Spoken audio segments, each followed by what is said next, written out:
All right, so hello everyone. Bonjour tout le monde. Thank you so much for your patience and welcome to Concordia University's fourth space. Thank you for joining us virtually, online, or in the space for today's event, What Can Grenada Teach Us? Reflections on Historical Memory and Community Pedagogy. Just to help situate you, we are going to stream this event live to YouTube from Fourth Space, which is located on unceded Indigenous lands here in Jagay or Montreal.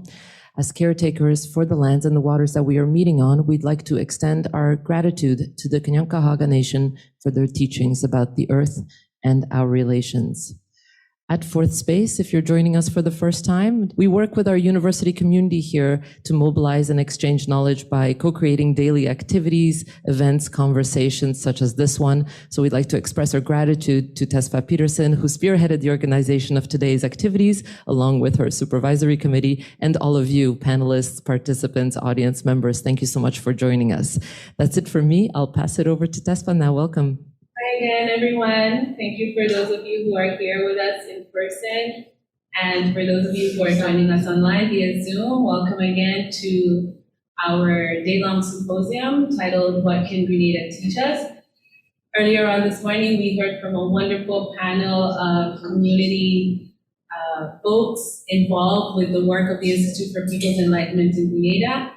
And for this panel, we're going to be hearing from two of our Grenadian thinkers and scholars, Dr. Merle Collins and Dr. Laurie Lambert. And we're titling this panel Feminist Pedagogies, Thinking About the Caribbean, and thinking about the work of the IPE in the context of pedagogy, community pedagogy, but also to theorize how that work is informed by feminist thinking, and generally, and in particular, Grenadian feminist thinking and scholarship.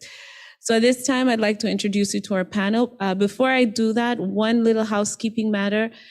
At the end of this panel or this reflection, if you have a question for either of our panelists, we're asking you to come up to the front to do so that the people at the fourth space can capture the whole event fully.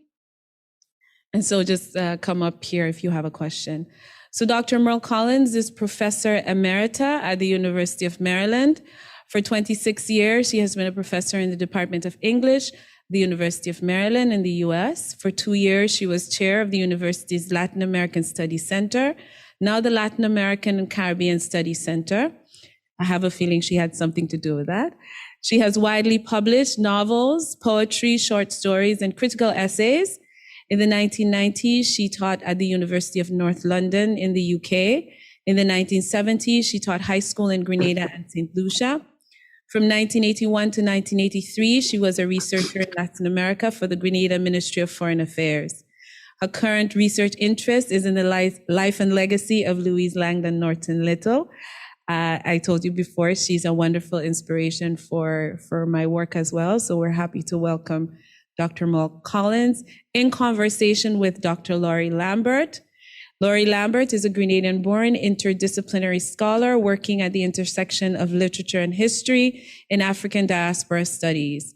She's an associate professor of African and African American studies at Fordham University. Her first book, Comrade Sister, get it if you don't have it, Comrade Sister, Caribbean Feminist Revisions of the Grenadian Revolution, examines the gendered implications of political trauma on the literature in Grenada. It's my pleasure to welcome Dr. Laurie Lambert and Dr. Merle Collins for this afternoon's conversation. Welcome. Thank you. Thank you, Tesfa. I had some questions for you, Professor Collins. Would you like me to begin that way? Do you think that would work? I think that would work. And I also have some remarks, so I'm not sure where I say those, but maybe you want to give those first, and then I can ask you the questions afterward. Okay, let me say a couple of things then. First of all, of course, thanks to Concordia University, to you, Tesfa, and to Tesfa's advisor, Professor Nalini Mohabir. for inviting me to take part in this event. And as always, it was a pleasure to hear Peter talk about the work of the Institute. And of course, I've had something of a coordination with, or perhaps communication with Peter and the Institute. And I must say that Peter is, I think of him as an excellent coordinator, general advisor. We don't always agree. He never admits when we disagree. He just retires and comes with the question in a different way. I really admire Peter's approach to things. So let me just say, and I hope I'm not taking away from your questions here, but I wanted to say that the publicity says that 2023 marks 40 years since the 1983 led US invasion of Grenada. And it points out that this is an important historical political moment. And I always add, this is why I thought, let me say it right at the beginning, because I always add, it is also 40 years since the whole of that October confusion in Grenada within the local party, the NJM, and the killing of various people. And of course, none of that excuses the US invasion, which was itself an act that I think of as reprehensible, even though I'm conscious that many members of the public did not agree with me. And they did not agree with me precisely. You see, the community did not agree with me generally, I would say, precisely because of the confusion and disappointment with local politics that preceded the invasion. So I thought right at the beginning here, in addition to thinking about the 1983 US invasion, I wanted to mention these names, the people who were killed on October 19th, Keith Haling, Nelson Steele, who in the community we always called Saltfish. Why? I really don't know, but this is not unusual. The nickname is not unusual. Then you have Aline Romaine, Vincent Noel, who was a trade unionist, Avis Ferguson, Eric Dumont, Gemma Belma, Evelyn Bullen, Foreign Minister Unison Whiteman, Evelyn Maitland, Minister of Education Jacqueline Kraft, Fitzroy Bain, trade unionist, Minister of Housing Norris Bain, Andy Sebastian Alexander, Simon Alexander, and of course, Prime Minister Maurice Bishop. So I thought it important to put those names in there too, so that we're thinking, as we think of 40 years, we're thinking not only of the invasion, but also not only of October 25th then, but also of October 19th. Okay. Thanks. I turn over to you now. Okay.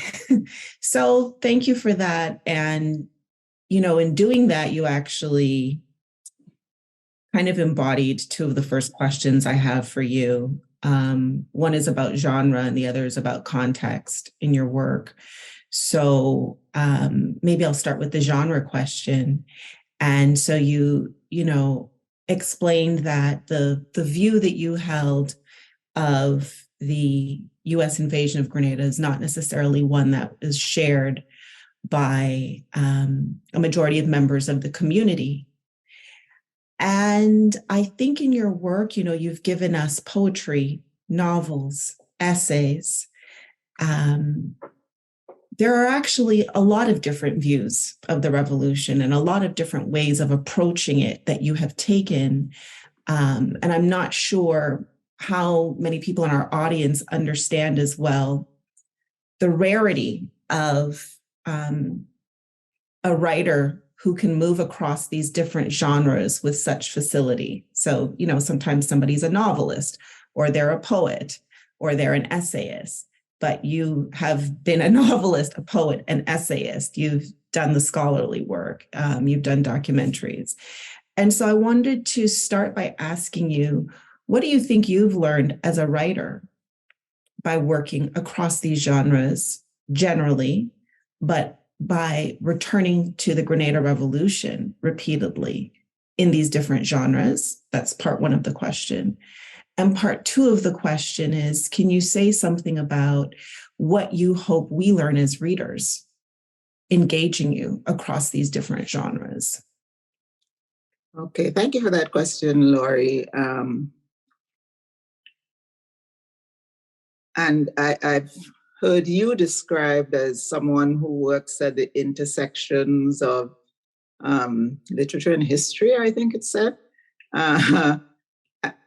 So that I begin with that because it also speaks, I think, to my methodology. I always go back to the historical for my framing. And of course, not of course, but it turns out that I have a particular fascination with Grenada history and politics. So as I move across the different genres, I'm also thinking of which might best fit what I have to say. So that, for example, now I've just finished writing a novel. But when I started, I didn't think it was going to be a novel. When I started, I thought I was doing something of a biography of Helen Louise Langdon Little, and also thinking that I wanted to work with the digital, because I always have a curiosity about new forms, new methods and what they can teach me and how they might be used to convey what I want to say. So I started off there with the digital, but thinking in biographical terms. And the more I wrote and the more I researched, the more I realized that, some of this might be explored better in a work of fiction. So in essence, I ended up doing both. I finished the fiction, but I'm still working in other forms. So that I've learned that you can kind of move right across. And also that that does not take away from my interest in the oral as well. Because as I do the print, and I'm thinking as I'm writing things, and I'm thinking also of the voices that come to me, I find that I am looking for ways to put those voices on the page. So I end up speaking with researchers I didn't think had a particular interest in this project. For example, now I've just had lots of conversations with Morgan Dalfinis, who is a researcher on Caribbean and African languages, because as I think of a saying coming from Grenada in the 19th century, I think, okay, there is a lot of the Creole, what in Grenada we would call the French Creole, but there's a lot of the, and of course, what the community generally refers to as the patois. So there's a lot of this here. I'm not sure how to write this. So I speak to Morgan, I speak to someone who was my student here as well, a Dominican called Lisa Latouche. So I end up doing a lot of work with individuals who know particular things, where language and other things are concerned better than I do. So I have learned a tremendous amount in that way. Mm-hmm. Mm-hmm. And what do you imagine that we are What do you imagine you're giving to your readers when you say, okay, here's this volume of poetry, but now here's Grenada again in this novel in this way, and then here's Grenada again or the revolution again in The Color of Forgetting, and I'm doing something different here than what I did with Angel. And then in this series of poems, when Lady in a Boat, or in this essay, what do you hope that readers are taking away from that kind of experience? I hope they're also taking away a sense of the historical that is behind it all. And here I was looking for two things: a quotation from Bell Hooks. And of course, Bell Hooks is one of the people that Tesfa had on the flyer as, informing ideas for this panel. Bell Hooks wrote, "To build community requires vigilant awareness of the work we must continually do to undermine the socialization that leads us to behave in ways that perpetuate notions of domination." So as you think of that, all right. And with my work, I'm also interested in speaking directly from the community and to the community. So this idea that to build community requires all of that. I think, for example, of how one of the things, as I wrote the novel that I just said I'm finished writing now, I researched the records of the Grenada Legislative Council. So as I'm creating a character in the novel, a character who appears in the novel as Sir, he's a teacher in a primary school, and he has all of these ideas that parents don't always agree with. And as I was constructing that character, as I was thinking about Sir, I was also thinking about the Legislative Council minutes of that period of the early 19th century. And in there, and here's a quotation, they're discussing, the governor and others in the Colonial Legislative Council are discussing what they will do about primary school education. And they decide that, look, most people in this country don't really need a whole heap of education. The rural people especially, let's just give them enough reading, writing, arithmetic to so that they will continue to be an agricultural population, So as I'm constructing Sir, and as I'm thinking of the rural and the urban people in that novel, I'm also thinking of ways in which we don't even realize how much we have been shaped by those ideas. So that in the Legislative Council, they say, the education, and this is a quotation, the education that the vast bulk of our peasantry needed to qualify them for their lot in life was a thorough training in the 3 R's. And then elsewhere they continue that they want to,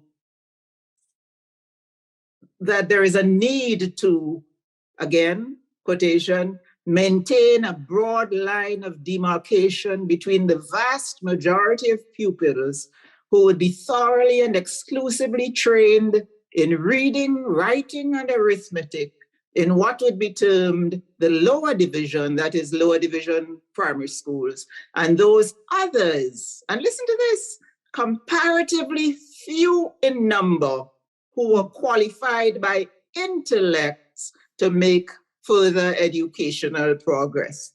And then they say in the purely rural districts, they would have schools in the lower division, while, and again a quotation, in the more important centers of population, meaning in the urban areas, where it might be expected that a few pupils desirous of qualifying for other walks in life than the agricultural laborer would be found. They would have upper division schools. So I'm thinking, look at this. Think of the Grenada. Think of the rural-urban divide. Think of rural areas and perceptions, think of urban areas. Think of St. George's and perceptions of the countryside. And you see in the Legislative Council how these things were actually shaped. So we don't even realize today how much our ideas have been shaped by colonial attitudes, by colonial administrators who say, look, these country schools, don't give them too much. So perhaps in the town we might find a few people who could go beyond agriculture. So let's make sure we have, some kind of education for them, etc. So when you read things like this, I end up thinking, this is wonderful. I mean, wonderful in the sense that it's helping me to construct a teacher. Mm. But then I'm also thinking, I want the community to know more than just that this is a novel. I want to make people curious about what informs the construction of the novel so that people could go for themselves and read these historical documents. So, I always have a sense of a connection between the material that I create, the individuals that I create, the characters in these novels, because Sir does not exist out there. So it's characterization, but I want the characterization to make people curious, to ask, did this happen? Mm-hmm. Or is this totally invented? So a lot of Sir is invented, but a lot of the history that informs the creation of Sir comes out of our Legislative Council, comes, out of, I only mentioned the Legislative Council as one thing, but so that gives a sense of what I want people to get out of the novels, out of the poetry. An enjoyment of language, yes, but also, the kind of historical scaffolding that is there. Mm-hmm.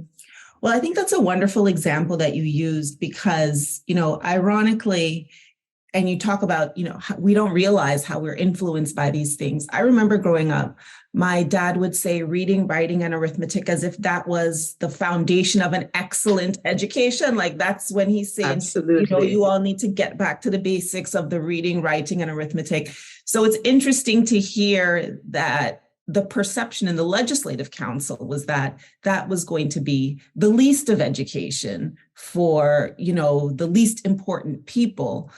And the way that rhetoric was actually taken up by folks, and, my family is from St. David's, from the country, as, well, this is the pride that we have in the education that we received and the foundations that we have. So it's, it actually came to mean something different, I think, but it's interesting to know those roots. And the way that you've presented it, I'm fairly certain, my dad would not have thought that the initial sort of impetus behind that was that wasn't even for the colonial masters, the sort of real idea of education. Right. Yeah, and thanks for that, because that, as you make that comment, I also think of my mother today, who at 102 is still reciting snippets of the Royal Reader. There are things that she remembers and she would suddenly say something. And some of these are not things I know. Yeah, because I also used the Royal Reader when I was in primary school. But obviously, the way that generation, my mother, my grandmother, Malcolm X's mother and grandmother, the way that they were taught in primary school was also very different from the way that we were taught. They were made to swallow whole chunks of the royal reader in ways that we were not. Yes, we had to learn some because there are things I also remember from there, but they learned a whole heap more. So, and now as I listen to her, because there are times my mother would say something even now, and I would go to Dr. Google, to say, to find out, what is this? I'm sure this comes from somewhere. And very often it came from one of the royal readers. So it's really interesting. And as you say, your dad, Laurie, would not have thought of this. I know that my mother would not think of that either. That this was, it was a deliberate way in which things were introduced. And there's something else. Recently, when I know new politicians were talking about the urban-rural divide, or at least they probably didn't put it in those terms, but looking at one particular thing and saying that St. George's is not Grenada, that we have to aim things at the rural areas. I smiled because, of course, I was also thinking of my research and thinking we were trained to think that St. George's is Grenada. People don't realize that, so that, when we say, for example, we use a term within academia like anti-colonial, we're not necessarily thinking of our approach to community work in the country as having been influenced by colonialism. But when we look at what is said in the various councils, colonial, legislative, and other councils, we realize that, yes, it is. We are more colonial than we know, and even in our attitudes to each other, not just rural-urban divide, but I'm thinking in attitudes of, in Grenada, it's not so pronounced because, for example, we had less smaller Indian populations in Grenada. But when you read the Legislative Council and other minutes from those, from the end of the 19th century there, you see how the attitudes of Africans to Indians and Indians to Africans, how much those were shaped by colonial attitudes. So I always find it fascinating to go to the history while I'm writing. So thinking about this history, and, I'm always struck by the way that you contextualize your work. People might read Angel, for example, or we'll think about Angel as a novel about the Grenada Revolution, without necessarily realizing that the revolution is maybe the last third of the novel. And we have the first 2/3 of the novel, you're referencing Aruba and Grenadian migrant workers there. You're referencing the 1950s and Sir Eric Gary and that whole political labor movement there. And so we have this context for the Grenada Revolution then that comes in Angel, where we have to understand this much earlier political movement and history before we come to the 1970s and the early 1980s. And so listening to you talk about this new novel on Louise Little, I wonder if you could tell us a little bit about how, what you thought the scope of that project was going to be when you started it, and where have you actually gone with it in terms of the historical scope and the context that you're providing. You've already suggested that there was a lot of context you did in terms of thinking through language and thinking through, what's happening in the legislative minutes. But what was the sort of frame for you historically to understand somebody like Louise Langdon Little? Okay, thanks for that. And let me, in answering, I'll bring in the Institute for People's Enlightenment a little bit, because when they invited me to speak in Grenada, And I decided to speak about Louise Langdon Little in 2019. It struck me that I was speaking at a center that had the name of her male relatives, her father's relatives, yeah? And of course, I didn't talk a lot about that at all, but well, it was always at the back of my mind. Because I suppose kind of knowing the landscape, you can't separate one thing from the other. And let me say that I was also impressed by the fact that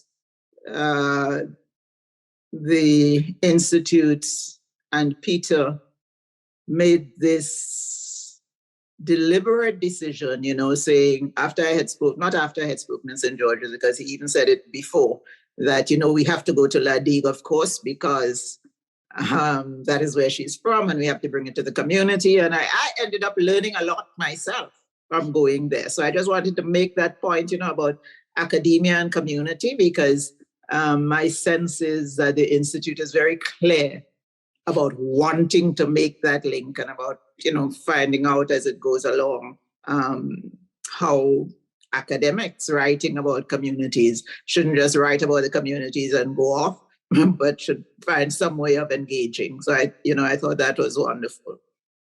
And when I first came to write this novel, the first motivation was reading the autobiography of Malcolm X. So it took a lot of years. You read the autobiography, you go away, but the thoughts are there, some kind of gestation, something is happening in there.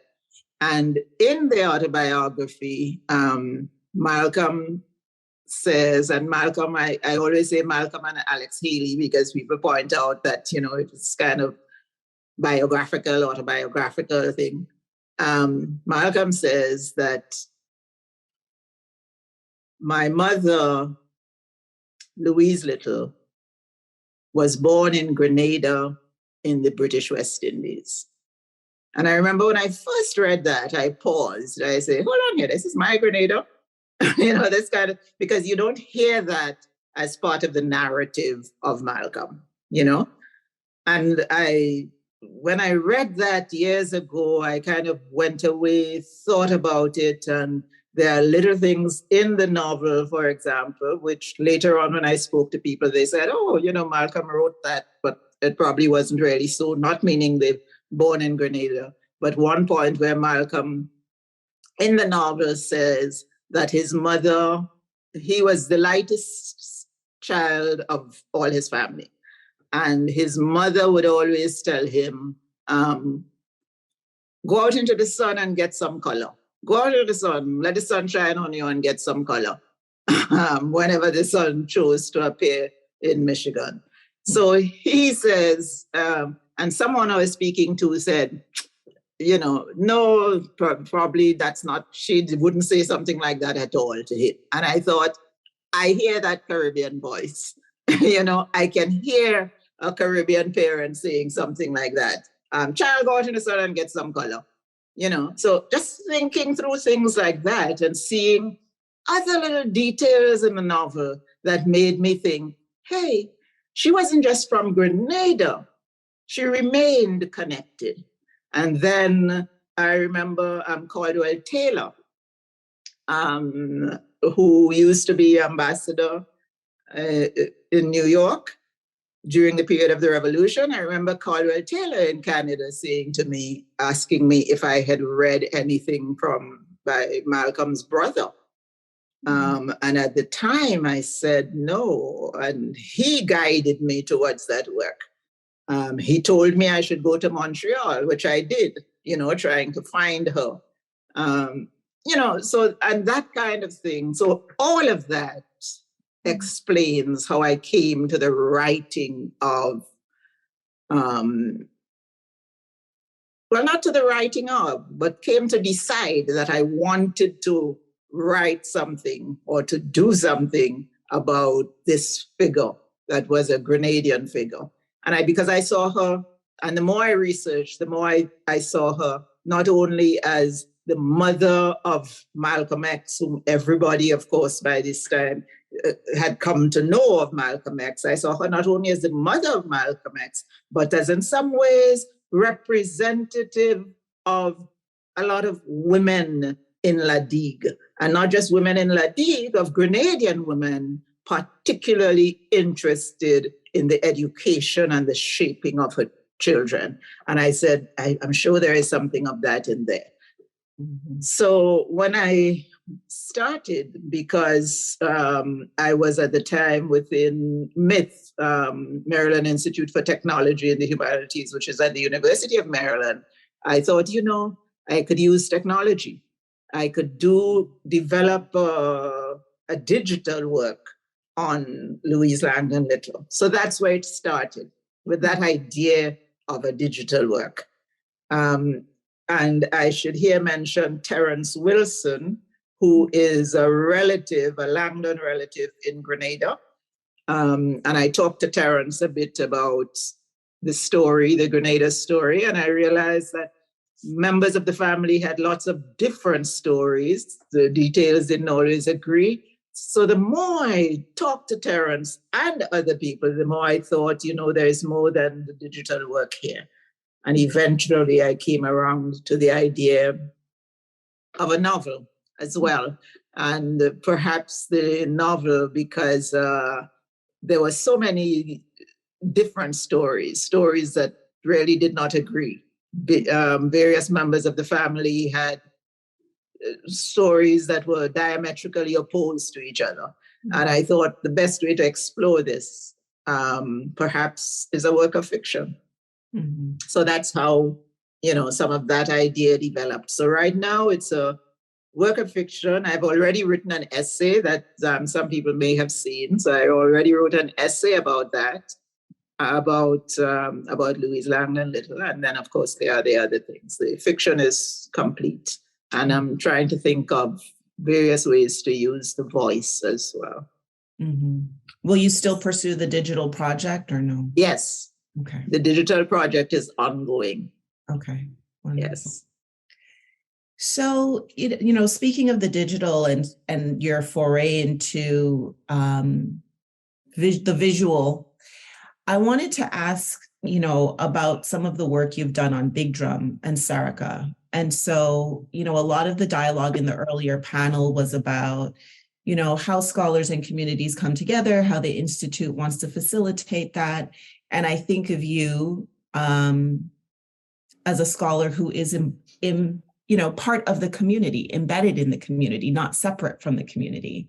And I think that your work really highlights what scholars learn from the community. So it's not, scholars bringing knowledge to the community necessarily, but a kind of shared endeavor. So I wonder if you could say something about Big Drum, Sarica, and these rituals and festivals that are happening in Grenada and that have been happening for many, many years, and how these are spaces of learning that embody, historical memory and that show us how to practice community pedagogy, maybe in ways that, they're not being articulated in that way, but they are certainly a lived experience, I think, of the historical memory and the community pedagogy that the Institute is so interested in promoting and unearthing in Grenada. Yeah, absolutely. And you can stop me if I'm not really answering your question, because there's so much in that question. But for example, when I think of Angel, I know that I have somewhere in the first part of Angel, there is a scene in which Dudzi and Angel, and perhaps also Simon, I think, are at a sarica. in Hermitage.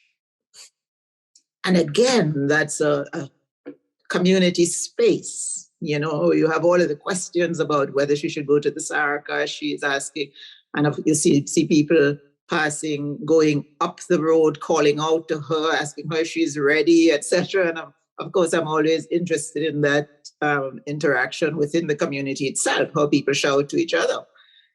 And eventually they are there, and Angel is eating off the leaf, the banana leaf, of course, which is part of the sarica sharing. So I think later on, when I came back to that idea, I was also thinking about that very small scene in Angel where the children are at the sarica with their mother.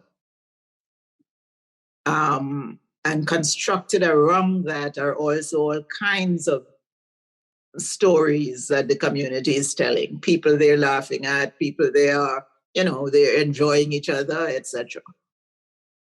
And then I spoke to Winston Freire in Carriacou about the Carriacou big drum. And Winston talked to me about both big drum and sarica. And, I think it was as I was speaking to Winston, I decided this is not going to be, this cannot be just a written work. What I'm doing here is also, very visual, because I'm seeing people dancing the big drum. I'm hearing Winston doing all of that explanation. So you would see in the end, when I did that, when I came out with Sarica and Nation, you have the kind of interviews with Winston Freire. You have the big drum dance. And then I thought, as Winston spoke to me about the Sarica, and I remembered going to the River Sally Sarica, I thought, there are two different things happening here. What is going on? The River Sally Sarica is very different from the Sarica. It's different in significant ways to me from the Sarica that Winston is talking about. The idea of nation, as they speak about it in Carriacou, was different from the idea of nation that I was hearing in River Sally. So I ended up doing interviews in both River Sally and Carriacou, and eventually getting a sense that here, what we're talking about here is coming out of traditional African religion, but eventually the religious aspect is discounted because you have Christianity and you have people who don't want to think that whatever they're doing has a connection with traditional African religion because they don't think positively about traditional African religion. So, of course, this is also the shaping of the colonial subject, we might say. So, so I'm thinking about all of those things and interviewing people, and really fascinated, for example, when Miss Edgar in River Sally says to me that the drums have to be playing before the children can eat. But she is not talking about religion at all. Yeah? So because this is all very secular. But now I'm thinking of the drums in a traditional African religious ceremony and all of that. And she's like, no. It's just that the drums have to play for the children to eat. So I asked her, why? Why do you have to have the drums for the children to eat? She said, well, that is it. The drums have to be playing. So it's so interesting to me because, of course, I'm looking for an explanation that might be religious, that might be secular, but this was her explanation. And so you can see how things change over the generations. That is the only explanation she had then, whereas Winston, who had thought about this and perhaps studied it in different ways and was very conscious of and wanted to be conscious of the religious connection, talked to me about different African nations. So Winston, for example, would talk to me about the Yoruba. He would talk about Asante, different African nations that were part of the big drum. But although they say the word nation in River Sally, when I ask, what does nation mean to you? What is nation? I'm told, nation is nation. And that's the explanation. So it's not about African nations. So looking comparatively at Carriacou and River Sally, you could see how individuals change, how over the generations, I don't even want to say things get lost, but things get transformed. Things become transformed. People think of themselves as Grenadian and not as African, and not wanting to have too much connection there and all of that. So it's fascinating to me how the colonial project, in a sense, worked, and how, in the end, people's perceptions of themselves are rooted in something they think of as contemporary. So that's where Sarica and Nation, all of the research, all of the filming, because I did filming in both Carriacou and River Sally. That's how all of that developed. Mm-hmm. And as you say, I am learning also, because a lot of these things that Winston told me, I didn't know. But a lot of the things that Miss Edna and others in River Sally also told me, I didn't know. So I was seeing the kind of transformation of culture, and how that happened on the ground. Mm-hmm. So I'm constantly learning from those interactions as well. Mm-hmm. And I really appreciate the care that you take there's like a companion essay to the documentary that you published, where you are very careful not to say, oh, such and such a aspect of the ritual is lost, but that you're very clear that it is transformed and that it means something different to the community at this moment. Right. So, you're not discounting the way Miss Edgar is thinking about it, but you're pointing out that Winston Freire is thinking about it in this different way. And, yes, in that space between Carriacou and Grenada and River Sally, something different has taken place. Is it historically connected? Sure. But you allow us as readers to make that connection so that we're not, thinking about tradition as something that is static in the past, but that rather, Sarica is something that is dynamic. It's changing, it's growing.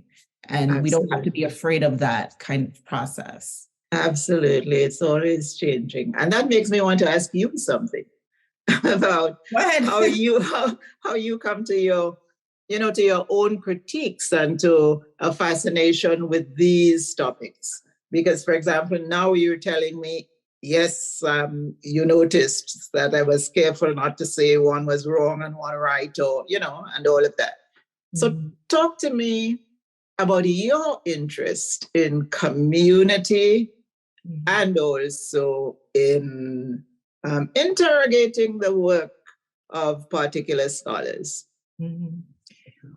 So I think, similar to you, I've always had an interest in the historical.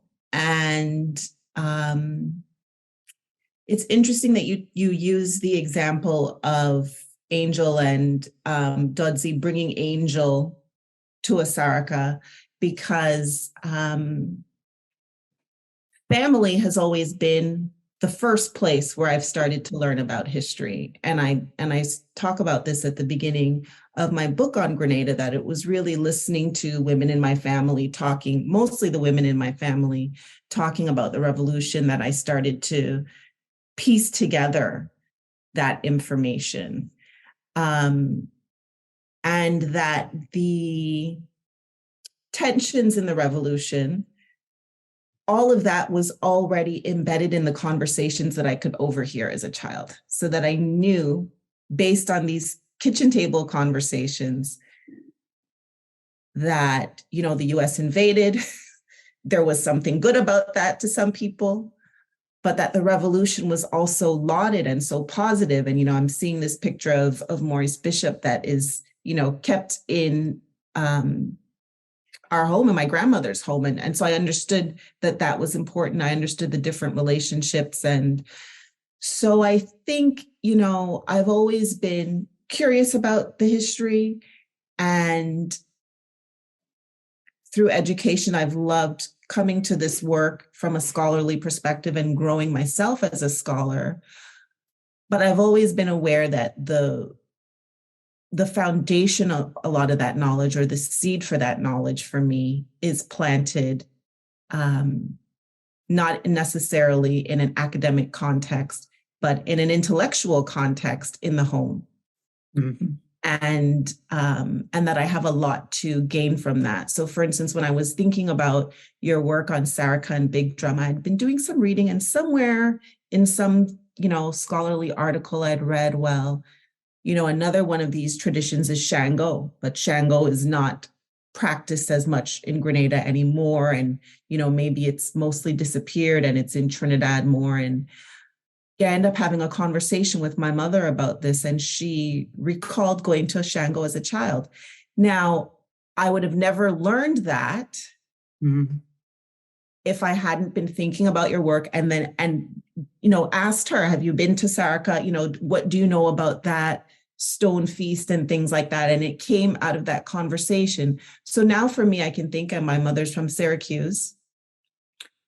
That becomes an interest for me, right? Where was this? Who in Syracuse was doing this, around this time? And if we're saying it's not being practiced in Grenada anymore, well, now I have a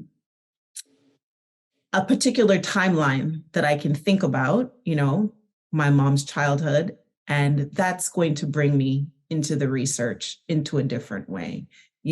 Similarly, I've got sort of little bits from hearing you talk and reading your work on Aruba and the work of Grenadian migrant workers in Aruba. And that's a new interest for me. But where I first heard about that was knowing that my mom's father, my grandfather, was one of these migrant workers who'd gone to Aruba. And, people would say different things. We knew very little about what he had actually done there. And I thought it was some kind of agricultural work. And this is just growing up. And then now as a scholar, I look into it and I'm thinking, but there wasn't a lot of agricultural work happening in Aruba. And we got a copy of his passport. And it said that his training was actually in masonry. And so, so there for me, a seed is planted to find out more. What were the lives of these workers like? What happened? We think about migration in the Caribbean as a road to upward mobility. But based on what I know of my grandfather's life returning to Grenada, I don't know if that narrative maps on. I don't know that upward mobility was able to happen for him based on that experience. And so, those are just some of the examples of how anything that I'm doing in this academic context, any of these sort of intellectual questions for me are also very personal. And I've been really shaped by conversations in the family context, whether my family realizes what's happening or not. Sometimes when you're young, they say a fast, but that fast, I think, has really, fed me fed that sort of intellectual curiosity. That's a fabulous answer. So fastness bring you far. Yes. And yes, there is that sense in which a lot of the stories, and you're talking about yourself as a critic and scholar, there's a sense in which a lot of that, whether for you as critic, for me as creative writer, a lot of that comes out of the stories we hear, and I'm going to use the word community again, from communities, beginning with parents, the parents, the aunts, the uncles, people around who are talking. And in my case, and it sounds like in your case as well, very often a lot of that talking was done by the women in the family. they are talking about their lives and, and sometimes they ask the men questions or they say things to the men and the men answer,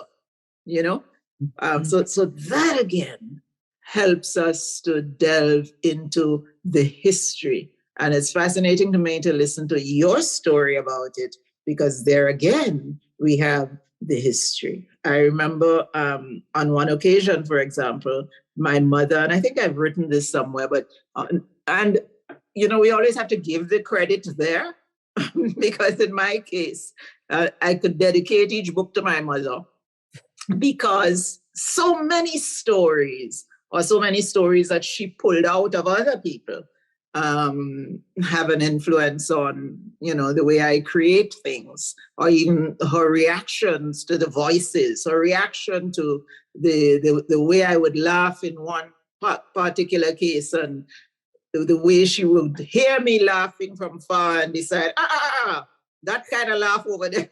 You understand what I'm saying? So even those responses make you want to find out more about the social. And I'm remembering, for example, in one case when my mother, I was asking my father questions and he's not answering. I mean, he's kind of answering, but not really, And I remember my mother saying, "Tell her now. Tell her about nigger yard." And I said, "What?" And he said, "She always on with something." But then afterwards, bit by bit, he comes out with the story of a place that he lived that was called exactly that, And of course, then I am ready to find out more about this place, to find out exactly where in Grenada this is located and why they called it that and all of that.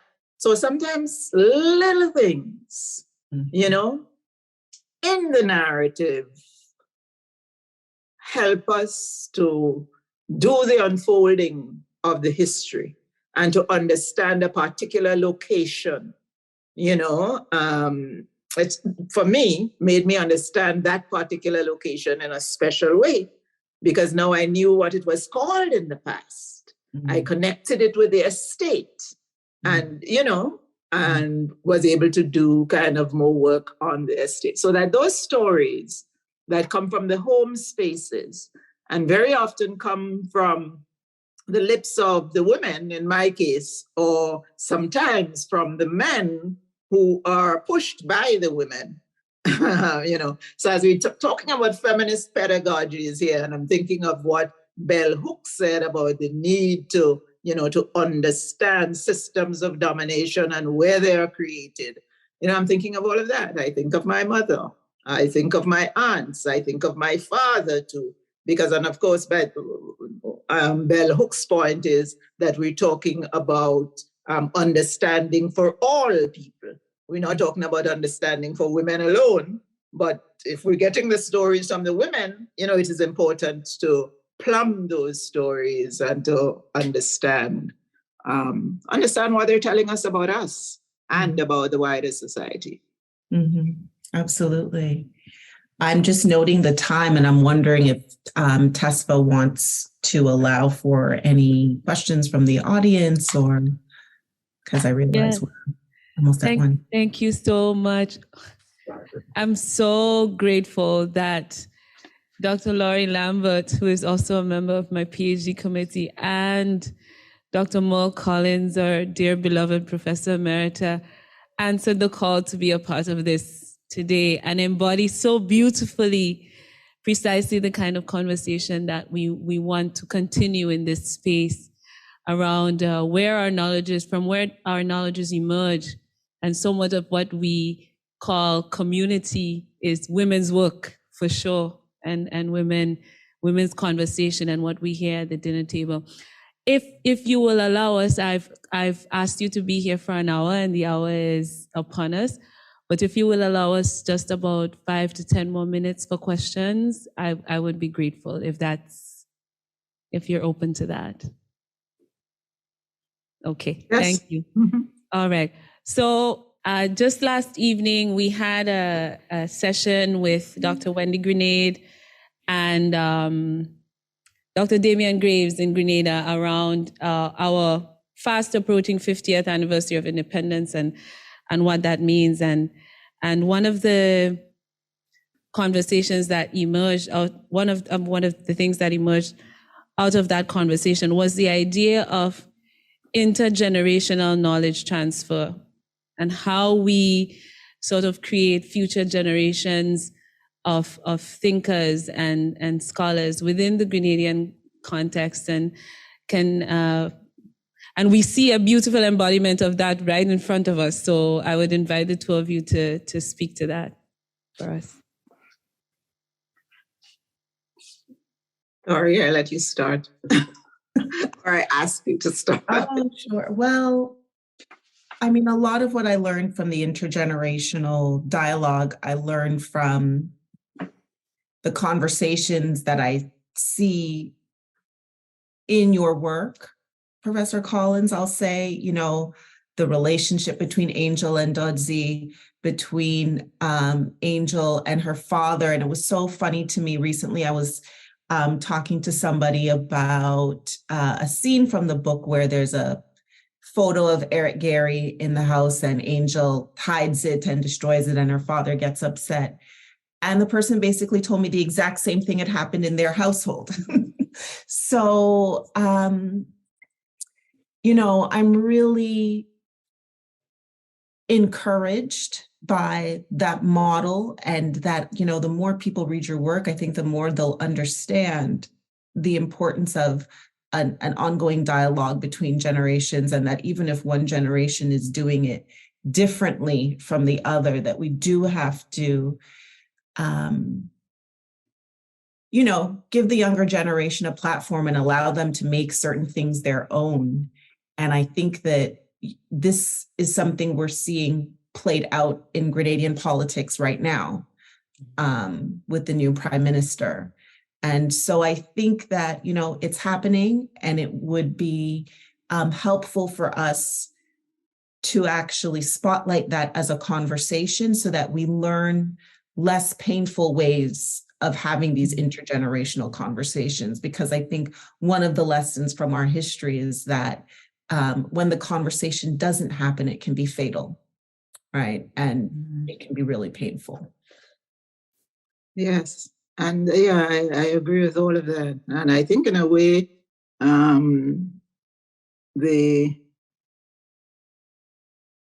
Institute now is facilitating those intergenerational conversations too, by bringing people into the communities, and also bringing the communities to people. You know, so that I really like what is happening there, that connection. So I think the Institute is doing some work there. And as I listen to you, Laurie, I think of a comment by the scholar Brian Meeks, who is Jamaican, who was in Grenada during that period of the revolution, saying that that because of how things ended in Grenada, it will be generations before something similar happens in the Caribbean, you know?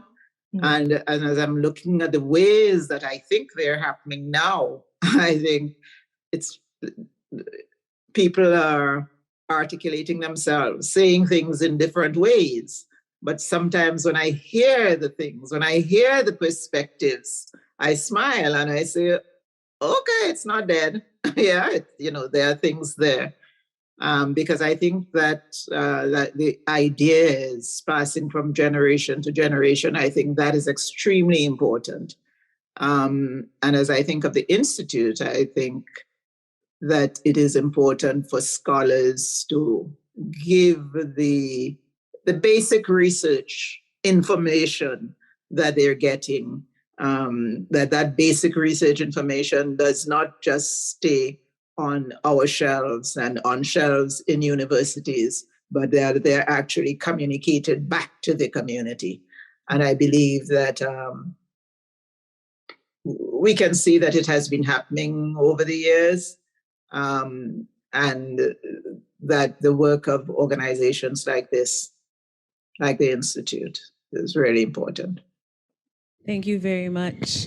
We're going to be true to our word and keep you to the 10 minutes extra that you promised. I am very, very, again, happy, very full to have had a morning of wonderful conversation, first with the members of the IPE in that community, and second, this wonderful panel on feminist pedagogies with two of my favorite Grenadian thinkers, two people who continue to inspire me to think more deeply about these things. And I thank you, the audience who were here with us in person. Thank you for braving. Today we're almost at -40 in Montreal, so thank you for braving the Montreal winter and coming to be with us. Thank you for all of you who joined us on Zoom this morning. We're very, very happy that you have stayed on as long as you have to.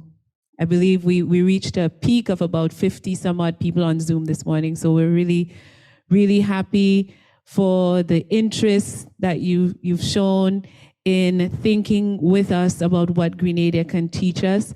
We believe that this is the beginning of a conversation that's going to be ongoing. And we are very excited for the support that we've received from the members of Protest and Pedagogy, from the Center for Interdisciplinary Studies in Society and Culture, and from the Institute for People's Enlightenment in Grenada. What somebody's telling me on Zoom that we peaked at 60. So makes me even happier. Thank you so much again. For those of you who are with us in-house, we should be having a few snacks in a little bit, but thank you so much again, Dr. Merle Collins, Dr. Laurie Lambert, Mr. Peter Antoine, Mr. Simon Green, and Ms. Dr. Loruna Lewis, who were with us for this morning's panels. Thank you very much. Thank you. If you have an idea for a podcast, please let us know. You can contact us by email at info.4@concordia.ca or find us on social media at CU Fourth Space. All social media is managed by Jacqueline Wexler. This episode of the Fourth Space podcast is hosted by me, Maximus Delmar, and produced by Anna Voklavek and Douglas Moffat. Editing by myself, Douglas Moffat, and Chanel Lees Marshall. Additional thanks to Supercontinent for providing our theme music. Thanks for listening.